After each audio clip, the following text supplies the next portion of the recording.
Good morning, everyone. Good Uh, morning. I'll get to you in 1 second, Josh. No problem. 9:04 on Friday, November 1st, 2024. And so we will commence the Affordable Housing Growth and Development Trust Fund Board meeting. Um, Please note that in accordance with Mass General Law, Chapter 30A, Section 20, the chair must inquire whether anyone is taping this meeting and to please make their presence known.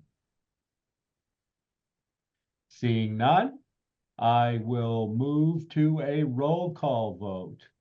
I'm sorry, a roll call for people in attendance. Laura Schufeld, Present.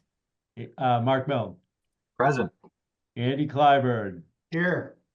Mark L's here. Okay, we have a quorum. We can proceed. Is there any public comment?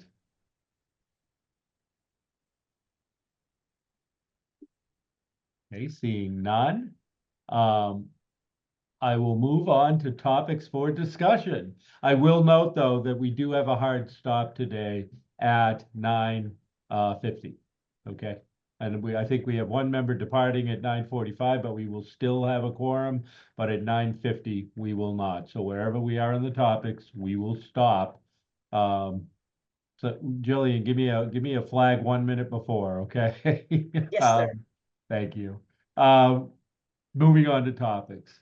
This is an application presentation, development activity of Joshua and Tammy Barrows of 242 Barnstable Road, Hyannis. Joshua, you're up. Good morning, everybody. Thank you for the time. So yes, my name is Josh Barrows. I'm business owner of 242 Barnstable Road at Spot and Dry Cleaners, Hyannis.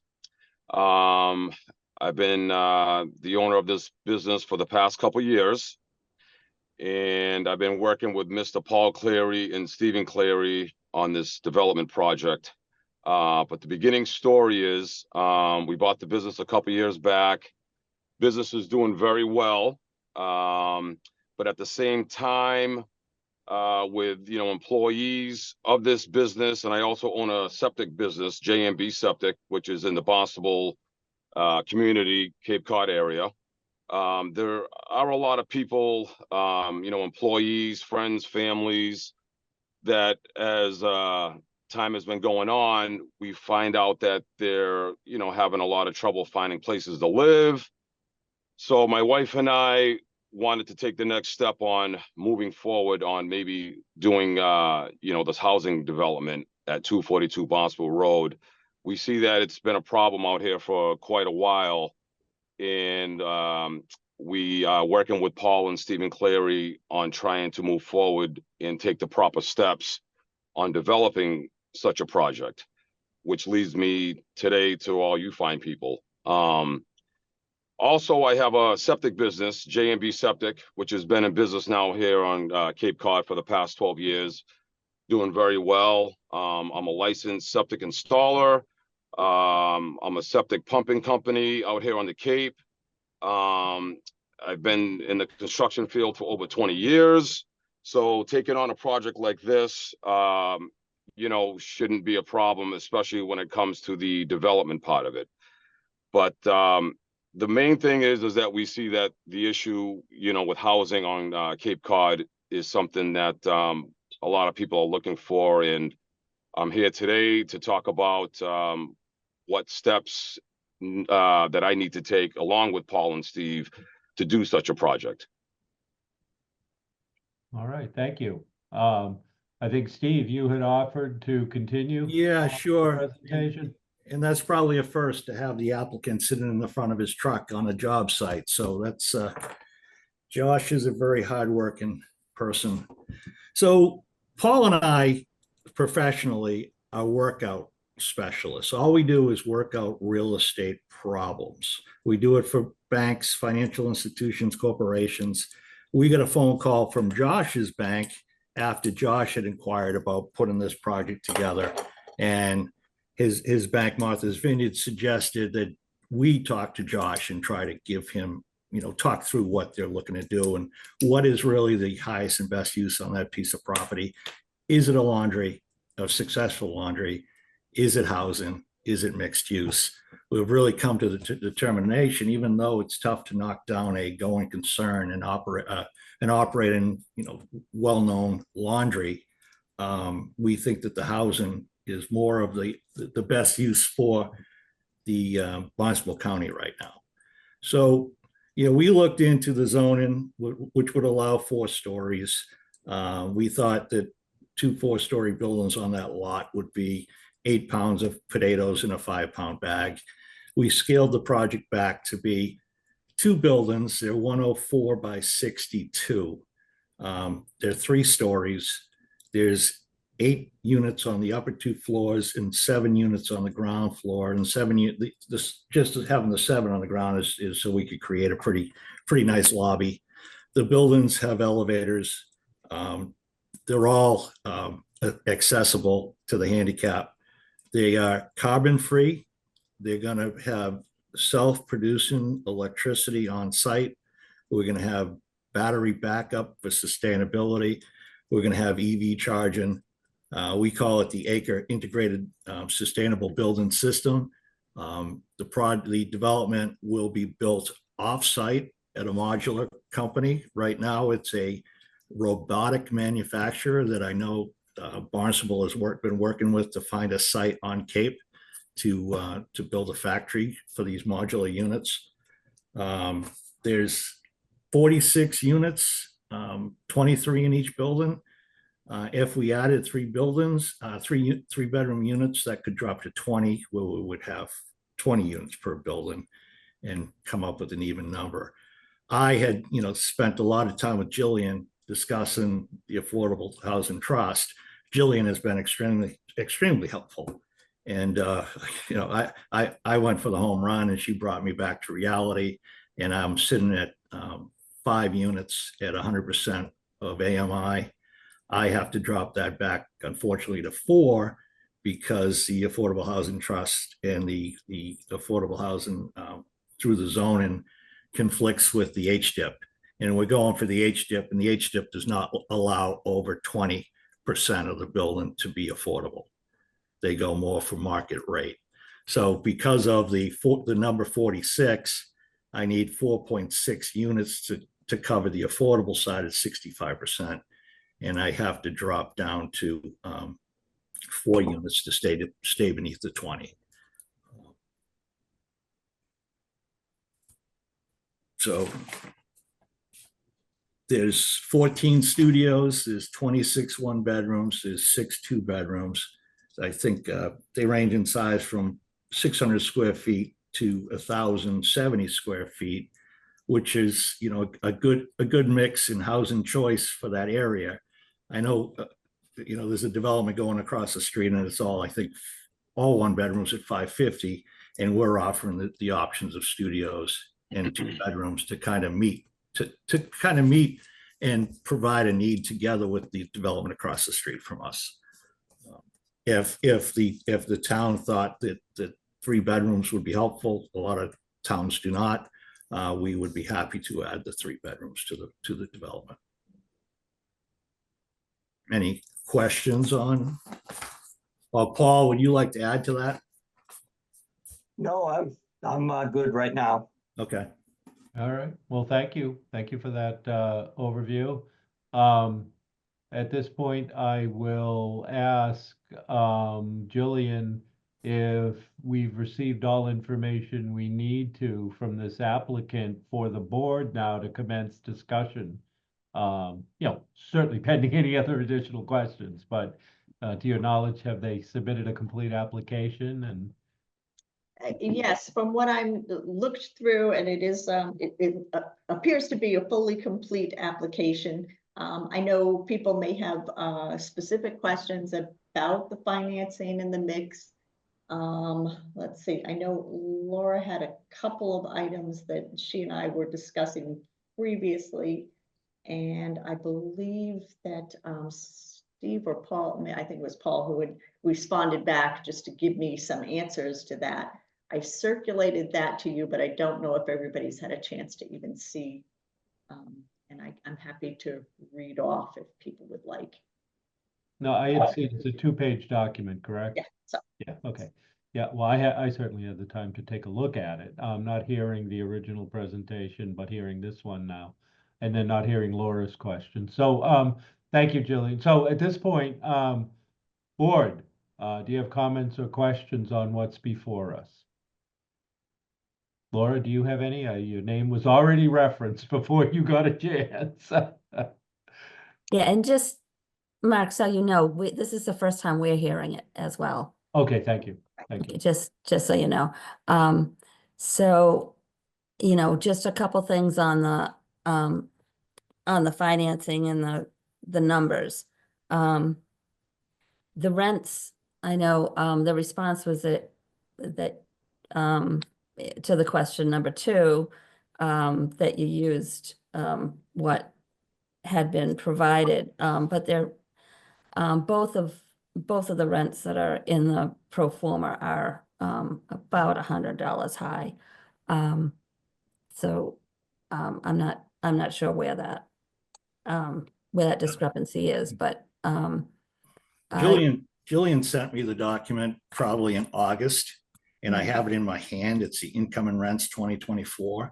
And one bedrooms at 65% of 1646 and 100% the 2533. And those are the exact numbers I used. okay, then there's an issue in the calculation, so Yeah. we'll Yeah, confirm. and if I have to take it down 100, I will, but that's just a document I was working off of. Yeah, I appreciate that. And we'll, you know, I think Jillian and I will talk about where those numbers came from. So there's that you submitted both pro forma that you prepared for us and one that you prepared for the bank. And the two don't jive. So that's, I'm sorry, Laura, go ahead. So and I know the one for the bank was only for half the project, so I doubled everything. Yeah. There's, you know, the one for the bank has a total development costs, $1,325,000 less than what is in the pro forma you gave us. Correct. Why the discrepancy? Because it's a HUD-funded loan. Yeah. And I present my pro forma to the experts at Churchill Stateside. Churchill Stateside takes my numbers and puts them into the federal form. And under the HUD rules and regulations, they use a 7% vacancy rate. I use a 5% vacancy rate. I think in Barnstable, 5% vacancy rate is a better number, but we have to go with 7 when this is being filed with the government. In HUD London, as opposed to USDA London, which Barnstable, Hyannis is not, cannot apply for USDA. HUD does not allow development fees. So that's the $1 million difference is I have a development fee on my side and they pull the development fee out on their side because it's not financeable. And just so you know, from most lenders at market rate, for market housing do have a 7% because it's such a turnover. Yeah, and in the 65s are at 3 right now. So you're correct. Yeah. Yeah, okay. And then to go to the development team, there's no one indicated for a management agent or fair housing and compliance with the affordability. Yep. Can I jump in there? I'm going to be meeting with CHAPA next week. And so we're basically trying to, you know, work with an agency through CHAPA introduction from CHAPA. Yeah. CHAPA doesn't do monitoring anymore.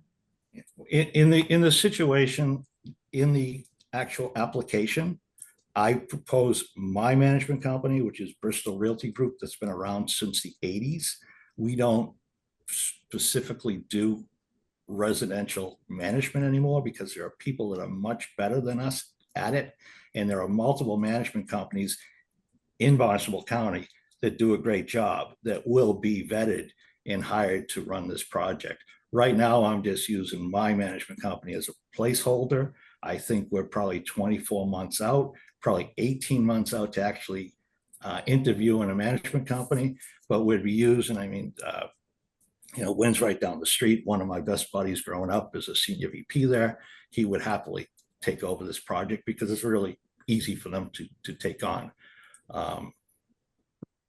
Well, you do need to indicate who is doing the lottery, or that can be down the line, but someone has Yeah. to be an approved, HLC approved Right.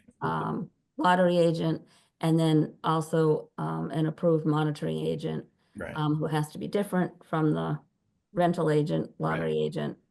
And, you can, It's kind of like asking who's going to paint the building. It's just not time to vet those people and get the team together. And I could just make up a name and it's not going to be true.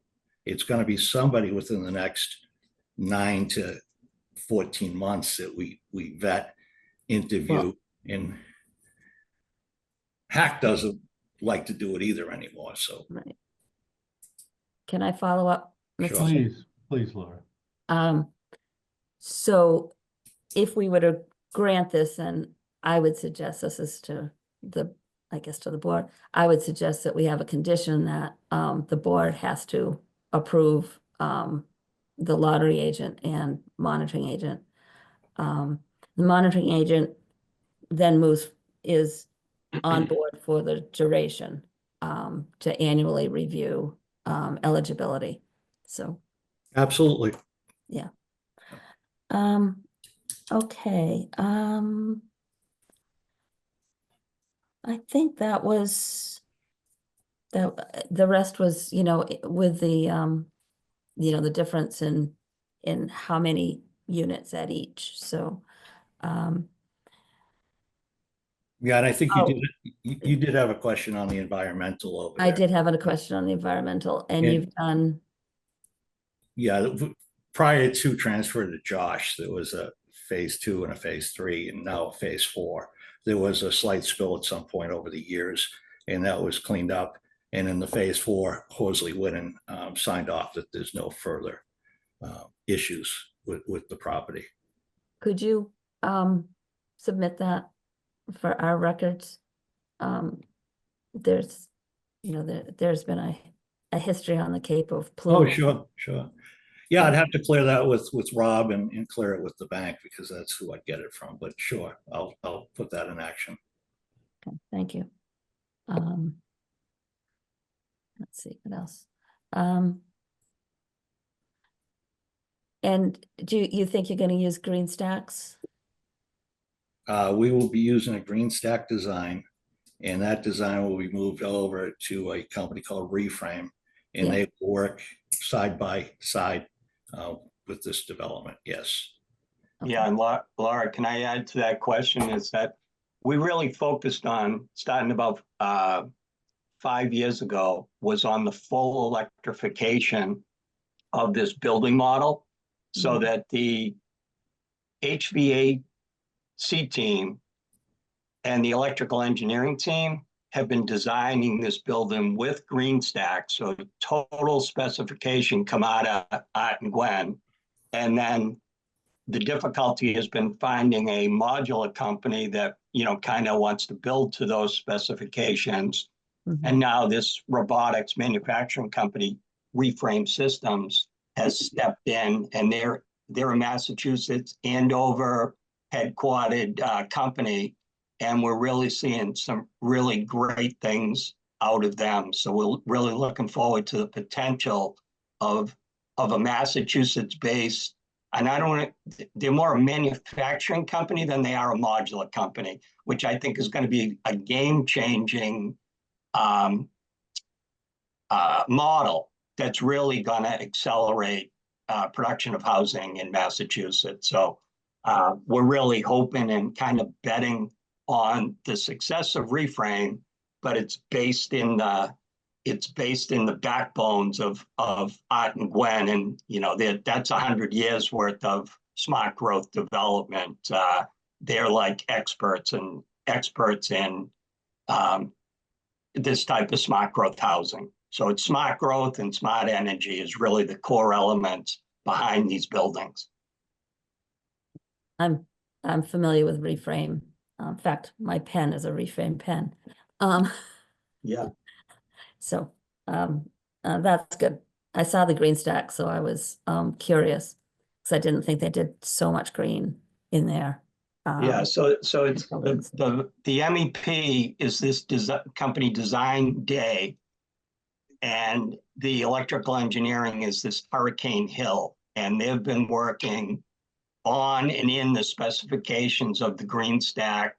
And for everybody who's on there that has maybe never heard of green stack are a team of architects who have tried to make the schematic drawing, the design drawing accelerate to construction permit and building permit application, all in this, call it Lego type mix of portfolio of units that they've designed. So you give them a parcel of land and they can configure the Lego blocks and then bring it all the way through your mechanicals and specifications of what goes into a net zero building. And that's, you know, we've been working with them since 17 and 18 to grow out that portfolio book that they have on Lego pieces. I had another financing question, if that's okay, Mr. Please. Chair. Please. Are you getting a discounted interest rate due to the green building or any green building grants? They're not listed. No, we're not yet. Our hope is that we will get that. Again, for, I guess, 2025 information, the federal government through the US EPA has now put together what's called the Greenhouse Gas Reduction Fund. Mm-hmm. That fund will be available to finance the energy efficiencies of the building. So everything will be geared to a HERS rating. You know, how are you designing these buildings to lower the energy impact and footprint? And that HERS rating of the building will trigger greenhouse gas reduction fund. So Mark, think of the PACE finance program that's now available in town, which can roughly account for 40% of the financing of projects like this. Greenhouse gas PACE finance goes into first position because it's a real estate tax betterment. The greenhouse gas reduction fund is a second mortgage that blends together with the first mortgage, and that rate will be approximately 3% funding. So that's kind of where you'll find a lot of the discounted funding will come from the greenhouse gas reduction fund.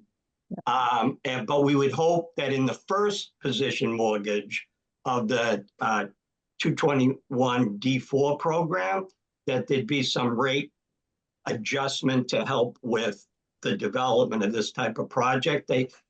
They're working on that debt being potentially 87% loan to value, which is a tick up from 85s, and dropping down the debt coverage ratio to 1.15. So they're really trying to push the mathematics, knowing that some of these investments into the future cost a little bit more. I haven't seen a final rate, but we're trying to blend the PACE, the permanent first position debt, and the back end greenhouse gas to get a blended rate that'll help with financing. If that's a long answer, Laura, but we've been working on that plan. And to specifically answer your question, Laura, I did use 3% greenhouse gas reduction fund money in the pro forma. And there's another thing that I do not use is that The basically mortgage insurance that you pay on the HUD loans is like 0.75, 1%. If you use green energy, it becomes 0.25. So that's one of the benefits of green buildings with the HUD loans. Okay, I have one more question. Okay, You estimated 80 cents for the HDIP tax credit. They're averaging in the 90s.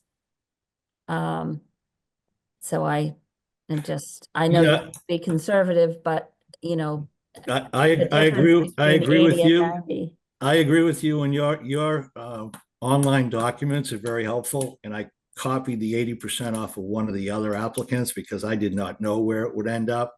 And Yeah, they got 92, so, it's like 92, 93 right now, correct? Yeah. and it has been historically. There was some conversation, Laura, with Dorfman that, you know, the emerging developer, little, newer developer, that, Yes. that the money might try to play some games with you by offering you less than the standard 92, 93. So, we'll find that out in early 2025 of, what is that purchase price. Yeah, and Josh has hired Dorfman to represent him through that. So we'll make the adjustments to those numbers. Okay, that would basically reduce your need for our money if you got 90 cents instead of 80 cents. Correct. And then it reduces the affordable housing as well, right? No. Well, I mean, if you're only doing the 100% to get the funds from us, then you could then go to reduce it, I suppose. Yeah, I will say, Laura, this is very helpful, these questions and your experience, because you understand that it's a blending, and potentially some other assistance is going to free up more of your budget on affordable housing trust, because the for-profit developer may need less of it or may not need it. So it's helped, but we're learning as we walk along here. Well, thank you for your answers. I appreciate it. okay. Board members, any other questions? No. Attorney Galvin? Do you have anything to share with the board in listening to this presentation? No, I think you get the most insightful questions you can get from Laura already. So we'll look forward to seeing how you all feel about the project. Okay, thank you, sir. Okay, board. How would you like to proceed on this? Laura? I think my questions have been answered. And I've, suggested a condition, I think, to keep the 100% units, that it would be, I hate to lose the cleaners, honestly, but it certainly is a step forward in providing at least 9 affordable units or community housing units. So if you want me to make a motion, I can make a motion. Is the meeting closed for comment yet? No, well, it's gone to board, but certainly, if you have a comment, Mrs. Clary. Yeah, I'd love to point proceed. out, Laura, that I agree with you and I think Josh would chime in on this. We would be losing hopefully only the building that houses the cleaner. The plan is to relocate the actual business. To throw away a business that was purchased doesn't make a lot of financial sense to the accountant on the call here. So hopefully we're going to find a relocated space for the business, just to add to that. You don't just throw businesses away, especially successful name recognition building businesses like we have here. But as Steve said earlier, highest and best use for this district is density and a mix of uses of both retail, commercial, plus housing. This and the goal of the community is to have a smart growth village with both business and housing. So, thank you. Andy Gleiber? Mr. Chair, I'd like to make a motion that we bring item number 1 to vote with the conditions that Laura previously stated. Okay. Laura, Second, before we proceed, Jillian, do you have those conditions noted in a form that can be reflective of Ms. Schufeld's comments? Yes, I think primarily we were focused on contingent on the lottery and monitoring agents being identified and certified. And then any additional changes to the pro forma and finance to return to the board. Is that correct? Ms. Schufeld, yes. thank you. You did say that. I just want to make sure that we say that the lottery and monitoring agent have to be approved by the board, not just identified. Yes, I'm sorry. Clarification. Indeed. Thank you. Okay. Any further comment? I have a first and a second. Thank you. Then a roll call vote. Ms. Schufeld, Yes. Milne, Yes. Clyburn, Yes. Ells, yes. Thank you all. We appreciate it. Thank you very much. Thank Thank you you so very much. much. Have a Yes, great thank day. you very much. Good Have a luck. good weekend, Okay. everybody. Yeah, good luck, Josh. Thank you. You Yes, have a good sir. day. Bye-bye. Quick question before we go to topic 2. Given that it is 9:37, we're going to be losing Ms. Schufelt at 9:45.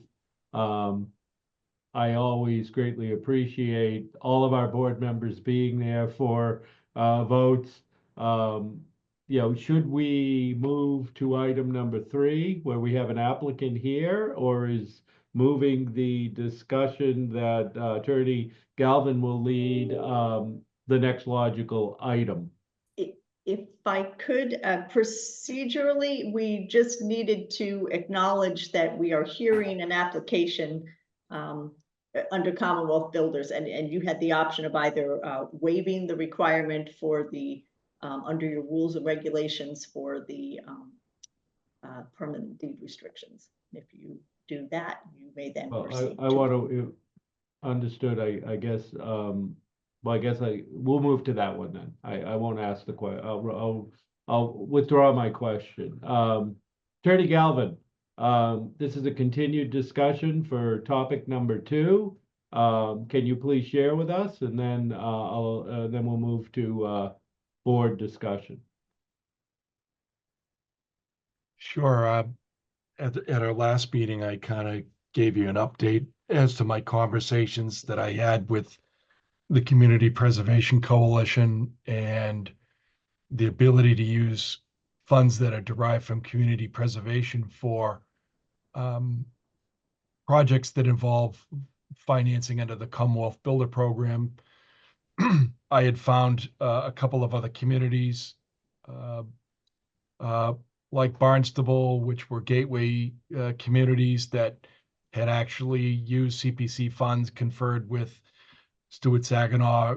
Stuart agreed that those types of funds or communities with CPA money could spend money on these types of programs. It was my recommendation that that the Affordable Housing Trust consider allowing these types of programs. And I think you can either do it by a waiver of your rules or a change to your rules. And I think a change to your rules is cleaner and neater than a waiver. I kind of hate waivers as a matter of course. They seem to come back to haunt people in the end. I'd rather see us create a very simple change that allow people to apply to us on with programs that are using Commonwealth Builder Program type ideas and ideals. And I think that could be done very quickly. That's my recommendation. And again, this is a very different program. The restrictions only last 15 years. It really targets a segment of the population that may be underserved and in need of some assistance in order to buy a first-time home. I think it's a terrific program and just another tool in the tool belt that we have to create housing opportunities. There's a light at the end of the tunnel for both communities that participate in this and these prospective homeowners, because they have to share with us in the appreciated value of the units. So we get some of our money back in the end if they hang on to it for 15 years or more. So I really think it's a terrific program that we should consider participating, but ultimately that's all up to you. Thank you, sir. Board members, any comment? Andy, please. Yes, sir. I agree. I think we should be supporting this and that the rules change would be the cleanest approach. And I would like it if the other board members concur to ask Attorney Galvin to draft that for our next meeting and potentially, I don't know if we need a vote necessarily, but allow today's applicant on the next agenda item to know that we intend to make a change and we would hear their application at our next meeting. Laura? I obviously have concerns about supporting a program that where the restrictions will come off after either 15 or 30 years. Because I've lived through expiring use and it takes so much to get a unit. So what I would like to see, I support this program. But I think that we as a board should talk about having a fund to purchase the units if they're going to go after the 15 years. So if we set aside some funds, we'll get 50% of the appreciation, but we're going to have to come up with that other 50% in order to buy the unit. And if we're not intentional now, in 15 years, everyone's going to forget about it. So that would be my caveat to this. I'd also, when we hear the presentation, I'd like, since they're listening, and here, I'd like to know how this is going to be marketed to reach the target that is set, and why the whole reason for having the reduced restrictions. Okay.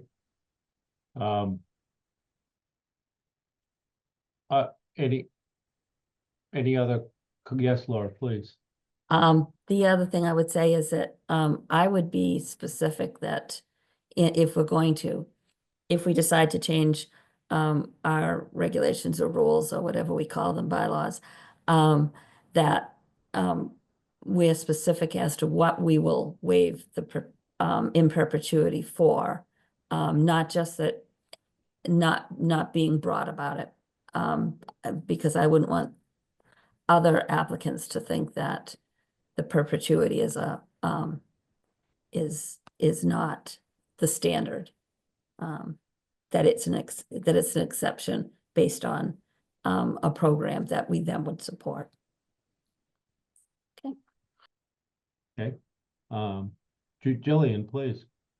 If I could, I had suggested that the amendment to the rules and regulations be specific to the Commonwealth Builder Program. And I guess that was because you are a gateway community and you are the only town on the Cape that could accept those types of projects. And so in the options for what I had proposed were you could either do a motion or just to waive to hear, and unfortunately it seems like it's probably going to have to be on the next agenda. I feel terrible about that because we have our applicants present. Or you could move to amend the rules and regulations, hear the application, and we bring back those revisions to the rules. So that was my suggestion. Okay.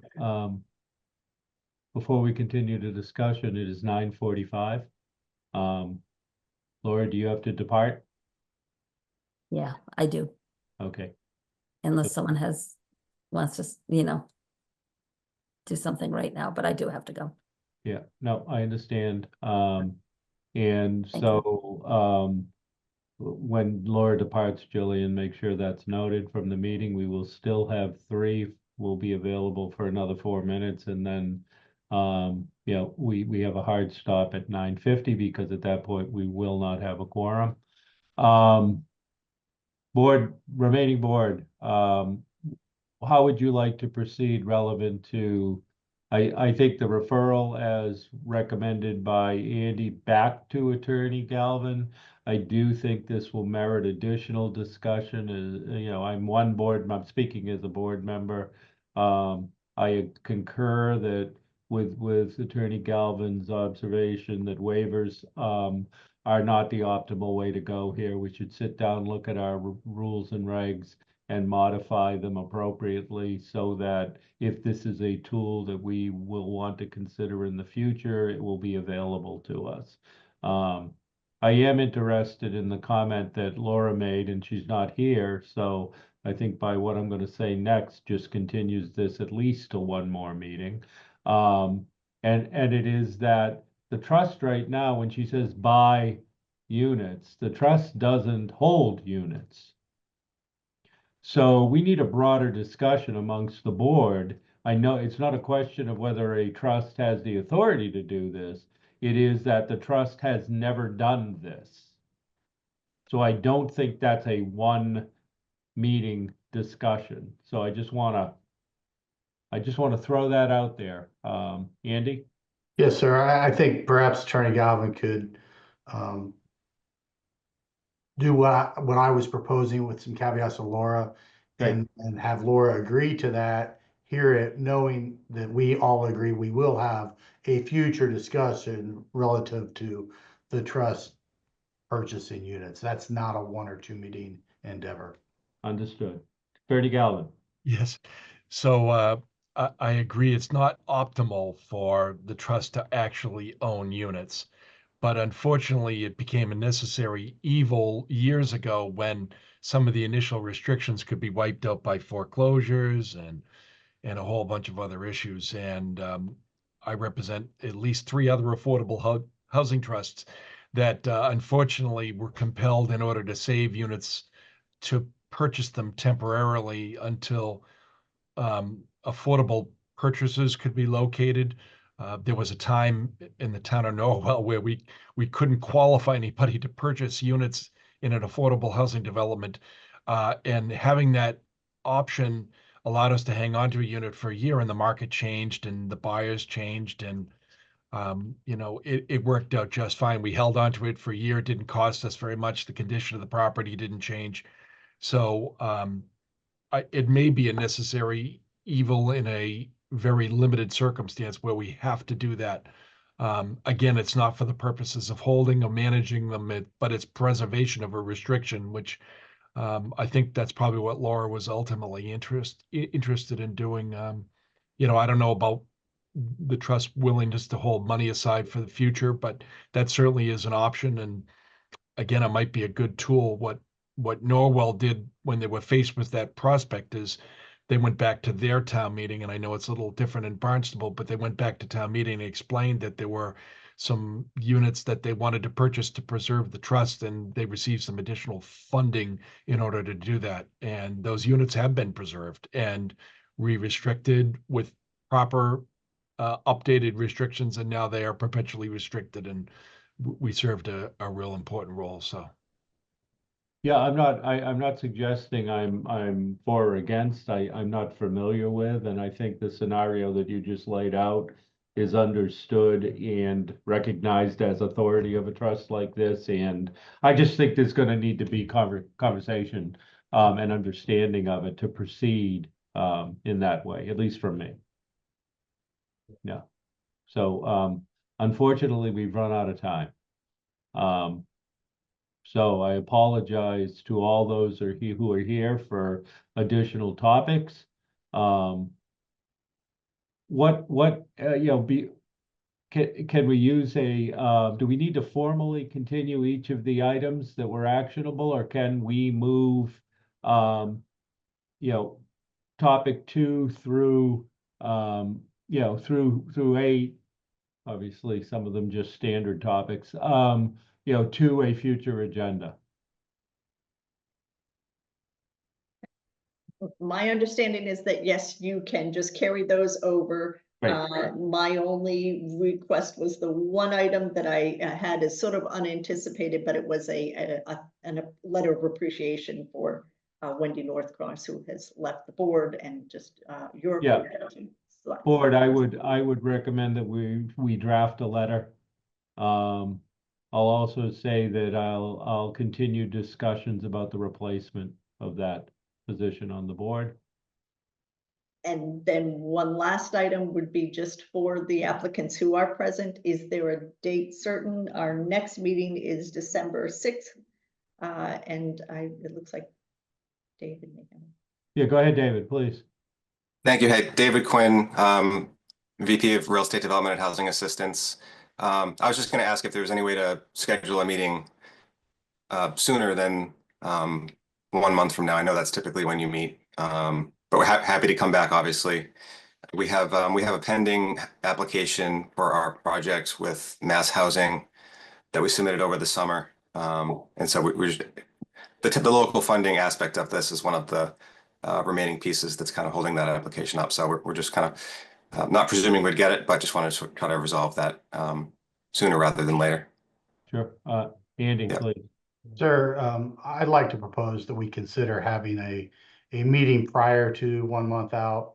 Perhaps Jillian could reach out to trust members and try to set something up in a couple of weeks based on today's short meeting, and the last meeting was shortened as well. So clearly we have some applicants here that need action taken. I'm fine with that. I would just ask Jillian, please confer with Attorney Galvin to see if anything that he would need to do, he can actually accomplish in whatever time frame we choose.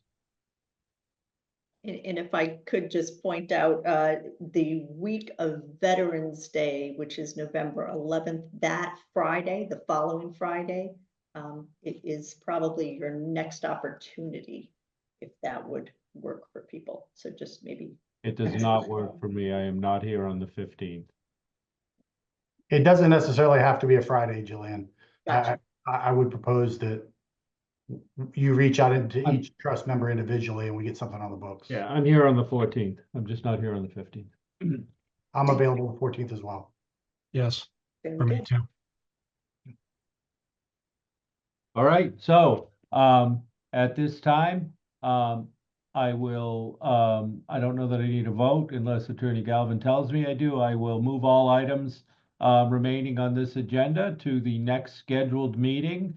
The next scheduled meeting will be announced shortly, and we're looking to do it prior than the normally next scheduled meeting, which would be in December.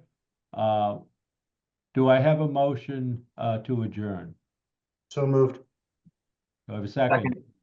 Okay, thank you. Roll call. Andy Clyburn, Yes. Mark Milne, Yes. Mark Ells, yes. Have a great weekend. Thank you, everyone. Thank you.